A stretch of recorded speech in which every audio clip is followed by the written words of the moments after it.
You are tuning in to the Atlanta Realtors Rundown, the official podcast for the Atlanta Realtors.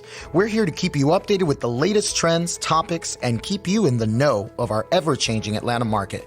We hope you enjoy this episode. Welcome to another episode. I'm Dr. Lee Davenport, and I am honored to be joined by the illustrious Kenisha Brown, realtor, corporate real estate advisor at the thriving Greenwood CRE, and the 2022 Georgia CCIM Chapter President, who could truly be in the dictionary as the definition for a mover and shaker. I really think her picture should be there. Fun fact, Kenisha and I met literally 20 years ago, almost down to the day. Boy, have we come a long way from the days of our old church's youth group. Thank you, Madam President, for joining this discussion on your journey and just journeying into commercial real estate. I'm so happy to have you. I'm happy to be here. Thank you very much for having me. Yay! So before we get started, let's get to know you a little with some fun, rapid fire real estate questions that I like to ask our guests without giving them to you in advance. So no, I know you're like, well, wait a minute. You didn't tell me about this. I didn't. Oh, goodness. So here we go. Penthouse or farmhouse? Farmhouse. In town or USDA approved acres out of town? USDA approved acres out of town. Thank you for keeping up with that what? name. These answers would not have been the same 15 years ago, but this is where I am today. Okay. I know you were the in-town maven, so that's why I really wanted to ask you. Yeah, I was in town, midtown, all the way. Those times, right? And that's very interesting that you even point that out. Just how we evolve. So I love it. I love it. Crypto or cash? Today I'm saying cash, but I once again, things are changing, and I know that I'm going to have to. It's going to be crypto soon. Today it is cash. Okay, that's good. That's perfect. Duplex or guest house? To live in or to have as a investment? All of the above. Okay. So I would say duplex had that in West Midtown, had that. I am right now building guest house. Yes. So it's interesting for many of these for you, and I always say this whenever I do these questions, I always feel like it's both and, please and thank you. Last one, home gym or home office? I have both. So both. You need them both. With our schedules and lifestyles, got to have them both. I love it. Absolutely. I feel like it's too hard to pick for some of these. So thank you for allowing us to get to know you a little better. Now let's jump into today's topic. So as the illustrious 2022 Georgia Chapter President of CCIM, and what's the CCIM stand for? I know what it stands for, but I want our audience. Tell the audience, CCIM stands for Certified Commercial Investment Member, and that is a designation that a commercial broker or anyone that is interested in commercial real estate, such as a lender, attorney, you name it. If you are interested in that realm, Certified Commercial Investment Member is the designation to obtain. I love that. And I love that you are a lifelong learner. And that's what a lot of these designations represent for many of us. Sure, our clients may or may not understand the importance, but for us, it means so much. So tell us, what has been your journey to get here, to get to commercial real estate, to get to the CCIM 2022 president, just everything. Tell us more. All right. Well, I started out in commercial real estate. I was living in Arizona. and was introduced. I was introduced to real estate, period, by a couple, and I'm so grateful that they just opened the door and shared. You know, the wife was into mortgages and insurance. The husband was into training and teaching and investing. They had an investment group together, and they said, if you're really interested in learning real estate, period, this was before commercial, period, they got me an iPod and they put as many like just books and Audible and teaching material on there. They said, do not put any music. They said, we want you to listen to this 24/7 until you can put a deal together. So then they started throwing deals at me, which was amazing. That is such a great way to learn. So I was thrown into real estate. So I learned about investing and flipping, and they had a multi-million-dollar portfolio. They bought apartment complexes. They were like, hey, how can we double our value on this parcel over here? And if you could do that, then we'll give you the proceeds, just different stuff like that. Now I'm working with the city and I'm talking to officials and looking at zoning. And while all the while I'm listening to all of this growth, and I'm depositing education on the inside of me, and not just receiving the information, but applying it immediately. And so that's I'm a different type of learner. I have to be hands-on. I talk with my hands. I do everything with my hands. So that was extremely beneficial to my growth. And I could never repay them for that. It was just amazing. So after they started selling off a lot of their portfolio, which I ended up managing, I started a property management company to manage all of their assets.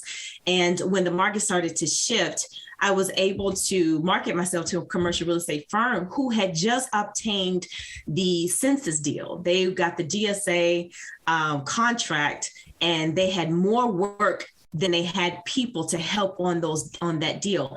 And so I marketed myself to them, and I told them all about my experience. And they said, wait a minute, you did all of that? And I said, yeah. And they said, do you have a real estate license? I said, no.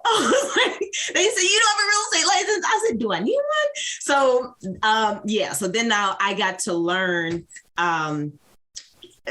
how the value of a real estate license and the different ways, the different asset classes. And so I was hired by UGL Equus in Arizona. And I say hired, I signed on to work with them. I wasn't salary. This was straight commission.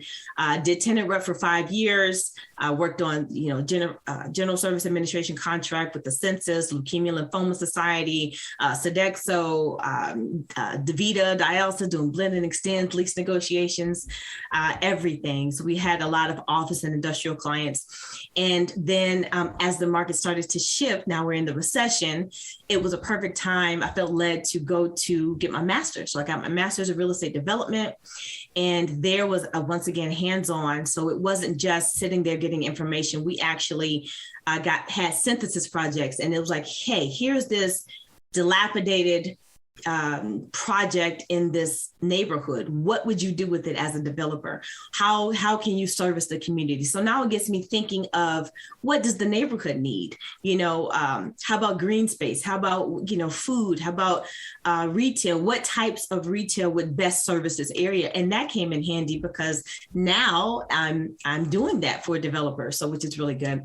So I got my master's of real estate development, then got hired by and before that, the real estate development was construction, design, law, finance of real estate. So it was the application of all that. We were taught by industry professionals, which is great. It just wasn't book knowledge. They brought it to life. We were taught by professionals. And then I got hired by a development firm in Atlanta that moved me back here.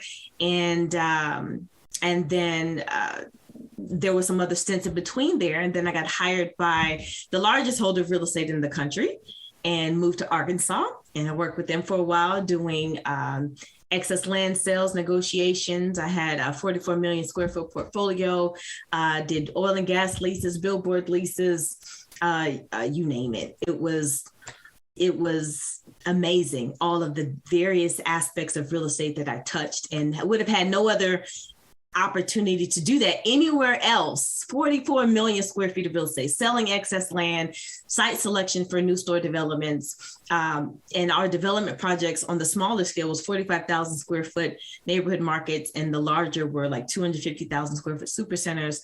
Absolutely amazing opportunity.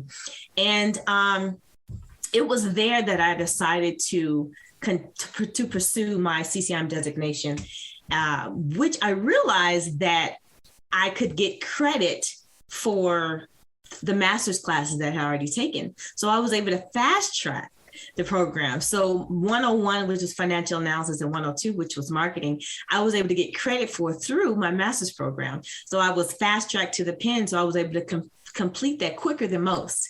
It was over 100 or so hours of education.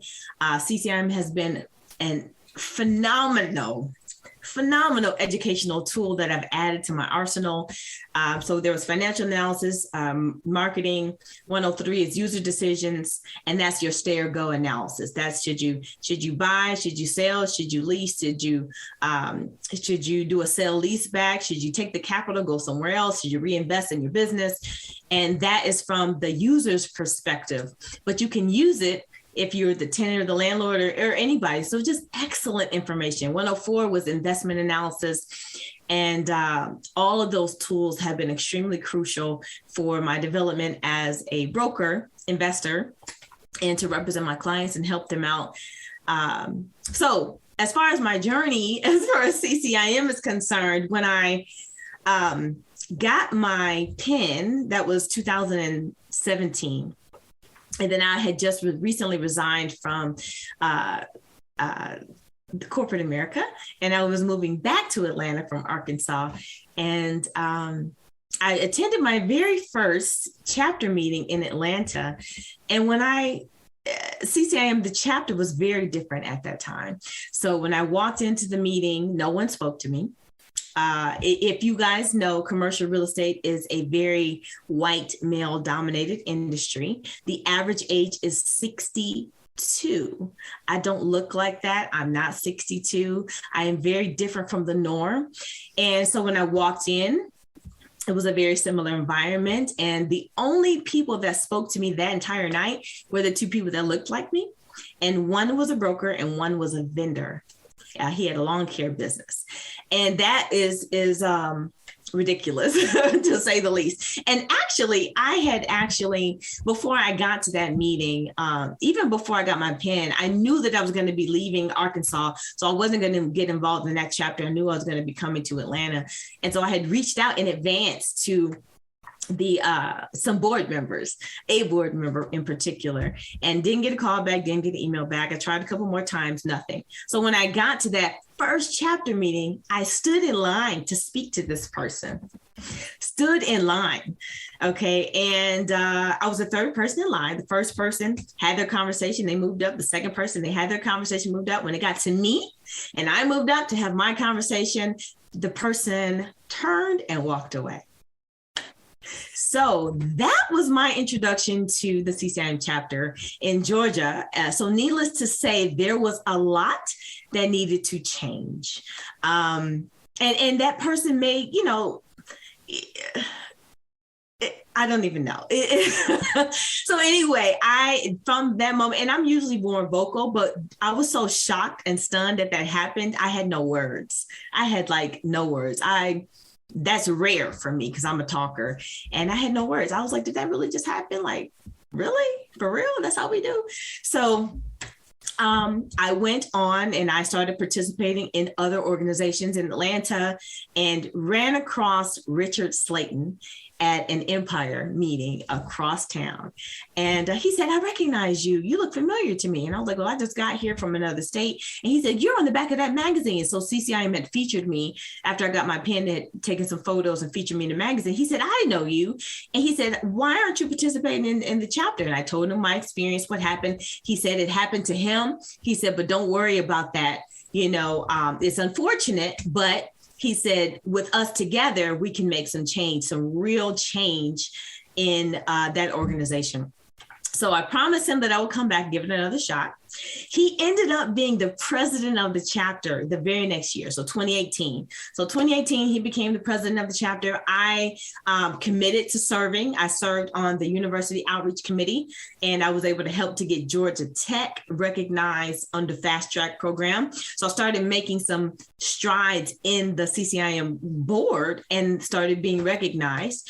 Then very next year, I was asked to chair the chapter University Outreach. The very next year, 2020, I was asked to be treasurer. 2021, vice president. 2022, I was voted as the president.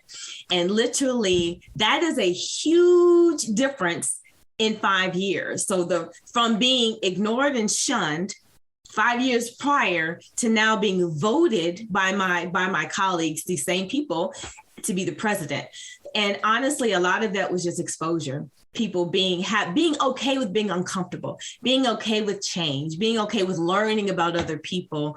And if we could do more of that, we can have more change. Now the board is thriving. We do tons of events. It's absolutely amazing. We have it's just great. So I'll just leave it at that. So that has been my journey up to now as chapter president, and I'm looking forward to finishing out the rest of the year strong. We've had continuing education classes and just exposing people to qualified, diverse colleagues and where they otherwise may not have come across different people. Let me just say that. So.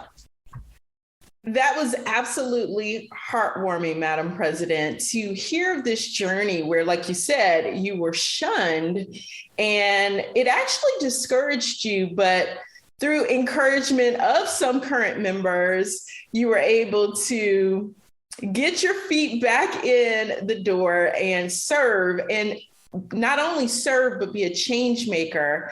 So what would you say? Because I would say there's probably other people who maybe it wasn't that exact experience, but for whatever reason, they were turned off. What would you say to them in regards to coming back or giving it a second try? Oh, since I have been president, we have reached out to people. We have picked up the phone and made warm phone calls and welcomed people back. We actually, at our meetings now, we have ambassadors. You think about if you go to church, you have greeters and people just to welcome you, shake your hand, give you a hug. And we have that. They're ambassadors, so everyone feels welcome. I never want someone else to feel like I felt at that meeting just because, and they know who's new. You had never seen me before, but yet they were comfortable in their own just hanging around the people they had always hung around with. And we don't need any more clicks in this industry. So we have greeters, we picked up the phone, we say, hey, we haven't seen you in a while, a year, 2 years, you have your designation, come on back. We're doing things differently this year. We're going to have some fun events. We're going to have educational events, continuing education classes, and run down the list of different activities that we have going on. And we've gotten a lot of people to return. We're like, wow, they notice a change. Let me just say that, whereas they may have been uncomfortable with a president that looks like me, when they actually show up, they're pleasantly surprised. So. As I was sharing with you before we started this recording, I watched some of the videos from CCIM over the past few months of you now being in leadership, and even the engagement in the videos. For me, it was remarkable. Now, I'm not on the commercial side, but I was like, now, do I need to join and start going to these meetings? It looks amazing. So kudos. Thank you. What's your future? What's your vision for the future going forward? For CCIM or? Let's do for commercial real estate, for CCIM, any and everything you want to share. So for CCIM, we just wanted to re-engage a lot of the people that had fallen by the wayside. And that's why I said with the personal touch, with the phone calls, with the, we just wanted to to show that we were an organization for everyone, not just the normal, what your usual commercial real estate broker or what they would look like, but we are definitely an organization chapter for everyone. And as far as the future of commercial real estate is decades behind other fields, right? So they've been operating as status quo for a very, very long time. And I would say I became a CCIM instructor in 2019, okay? I teach 101 and 103. And in 2019, it was myself and another young lady, Stephanie, she's out of Connecticut. We together we were the first Black female CCIM instructors ever. And so at that time, 2019, the Institute was 52 years old. So in 2019, commercial real estate is still having first as it pertains to some aspect of diversity. And so that is a clear indicator of where the organization is, of where the industry is. Let me say that. So we have a long way to go. So I would say that I envision commercial real estate degrees, undergraduate or graduate, being taught in more schools than just Georgia Tech and Georgia State. How about Morehouse? How about Clark and Spelman? I have a friend that was just hired at Google and another friend that was just hired in Meta and in their real estate divisions. And so I envision more diverse, qualified people being hired at these places, regardless of what they look like, So we have a long way to go, but I think we are in the position now for further advancement. Wonderful. And this has been such a great conversation. I know our listeners are itching to keep up with your journey. How can they do that? Where can they find you and follow you? So you can find me on LinkedIn, Kenisha Robnett, KENISHA ROBNETT. On Instagram, it's kenisha.robnett.realestate. And that's pretty much it, those two platforms. And definitely, if you're interested in joining the CCIM chapter, please do so. It's only $130. We still have more to come in the year. We have an event June 23rd. We have an event. It's a Braves game, private. We will be networking with the Alabama chapter and Tennessee chapter. We have our economic luncheon and forecast is coming up with in November. And we also have a mentorship program, which I started 3 years ago. And this is our third year. And I would say that mentorship is huge in this industry. So you need someone to champion you to get in the door. I just mentioned how it's a white male-dominated industry, and a majority of them have had their fathers or golf buddies or someone to get them in, or maybe they're third and fourth generation. There's even a commercial real estate company out here, and their family has been in the industry over 100 years. What was my family doing 100 years ago? Right. Very different conversation. So because this is a relationship business, you want to have a mentor or someone on your side that you can ask questions to. They can invite you to different events. They can open the door for you. And we do just that with our mentorship program, and it has been excellent, and it has changed the trajectory of people's careers. I would also say, and for those of you that are interested in just getting into commercial real estate, period, definitely consider advanced education. And that can include CCIM. CCIM, you will get the tools, you'll get the financial calculators, the worksheets. That is the biggest difference between residential and commercial is the math.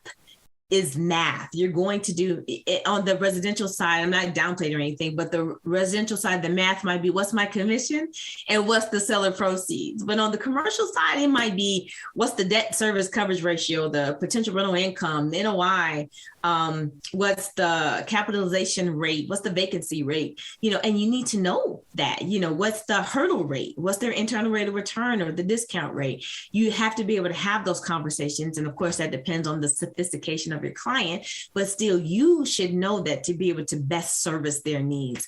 And with advanced education, you can get that. I will always promote CCIM. It has definitely changed my career. It has catapulted my career to the next level. And I say this all the time, whereas, when I first started out in commercial real estate, I was given a phone and an office, and I was told to pick a couple of buildings and cold call. But cold calling does not work for everyone. It did not work for Kenisha, and I was not willing to change my name to Kay. So because of that, I had to find another way. And when you have all of the different classes, you meet a variety of people, you expand your horizon, you expand your reach, and then people come looking for you. So now I live off of referrals, and it has been amazing. And also, when you do a great job for someone, they're going to give you more business. So make sure that you are educating your clients along the way, and you'll get more business as well. Let me see what else I wanted to share before we go. You can do it. I just want to say, if you have the drive, if you have the grit, you can do it. This is not difficult. It's not rocket science. You just need to have a little drive and a little passion and desire to get it done. You will find a way to get it done. Don't take no for an answer. You can make it. You can do it. If you need to reach out to me, I am available to you. Feel free. If you have any questions about commercial real estate or breaking into that, come to some of our chapter meetings, and I am always available as well. Lastly, I want to say Greenwood CRE. You can see that on the screen. Just recently, actually, we just celebrated 1 year. And we are a commercial real estate company that is led by, they say, African Americans in the industry. And the majority of us have been in the industry 15 to 25 years, all came together under one umbrella. And we have offices all over the country. And it has been a beautiful thing. So we definitely were named in honor of what happened in Tulsa. And if you don't know what happened in Tulsa, please look it up. And you'll see why we wanted to honor that place. It has taken over 100 years for even it to get any kind of recognition. They still did not get the resources. They didn't get the insurance back, nothing. And it was a thriving community. And we wanted to show that collectively, when we come together, we can accomplish something great. So I think that is everything. This has been absolutely wonderful. You are a wealth of knowledge. I can see why not only are you one of the first Black women instructors for CCIM, but even now the president in such a short span. That was a really quick span to go from being shunned to welcomed and acknowledged for who you are. So thank you for being who you are. You're amazing. And everyone, thanks for listening. Until next time, here's to your success. Thank you for tuning in to the Atlanta Realtors Rundown. Please subscribe, and for more information on how to get engaged, check us out at atlantarealtors.com. We look forward to having you join us for the next episode.